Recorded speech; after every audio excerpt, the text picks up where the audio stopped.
So, Coach, just give us your assessment of practice so far this week as you get ready for Georgia State.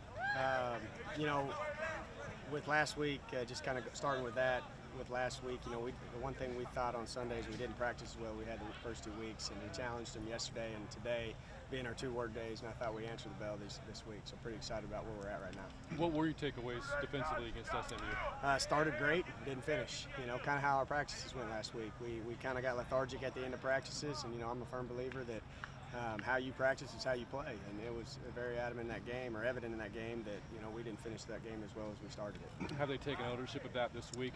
Have they got that message?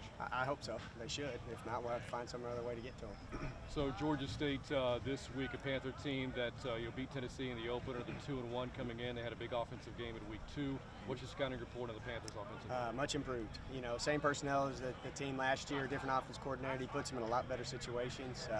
You know, the quarterback is a great athlete, but he also can throw the ball. So they put you, you know, they make you defend all 11 players, and they put you in some tough situations from just run-pass standpoint, you know, on down the distances, and they're very efficient. They make, you know, our goal is to make them snap it, not give them the explosive plays, which they've had the last 3 weeks.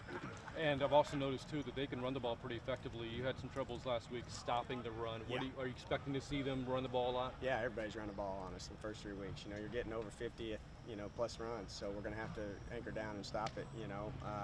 Whenever you get that many runs, the yards per carry is a huge stat. You know, they're going to get their yardage overall, but yards per carry is going to be big this week. We got to make sure we minimize it. You know, one of the positives for you defensively last week is a back you forced 3 takeaways, 4 if you count the 4th down stop that you had. Do you feel like you're doing a better job as the season's moved along in terms of trying to take the ball away? Yeah, and that was, you know, as much as I stressed the start and finish part of practice like last week that we didn't do a very good job, one thing we did do a good job in practice was we created some turnovers last week, and it obviously showed up on game day. So I think that was a good, you know, good lesson, and at least something for our kids to understand that how you practice is how you play. Tough to lose Gavin Graham out for the season now with a knee injury. How much does that affect your linebacking depth? You know, we're a little banged up right there, but we've, you know, I've said it before we started fall camp or during fall camp that, you know, I felt really good with the 3 guys we did have at that position between Clifton Lewis and Frankie, you know, and Hal Vincent and those guys. And I think that this is going to be an opportunity for somebody to step up. You know, we hate it for Gavin. He was doing some really good things on the field, and we got to pick up the slack for him.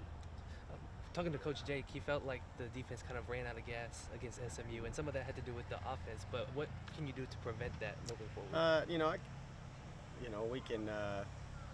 We can rotate some guys, I guess, and get some different personnel out there. You know, we got to a point where we were down, and they were able to just can the ball off on all kinds of situations and pound us, and we got worn out. So we're practicing that right now, and practicing when we're tired, and making sure that, you know, we can at least simulate what happened to us in that 3rd and 4th quarter last week.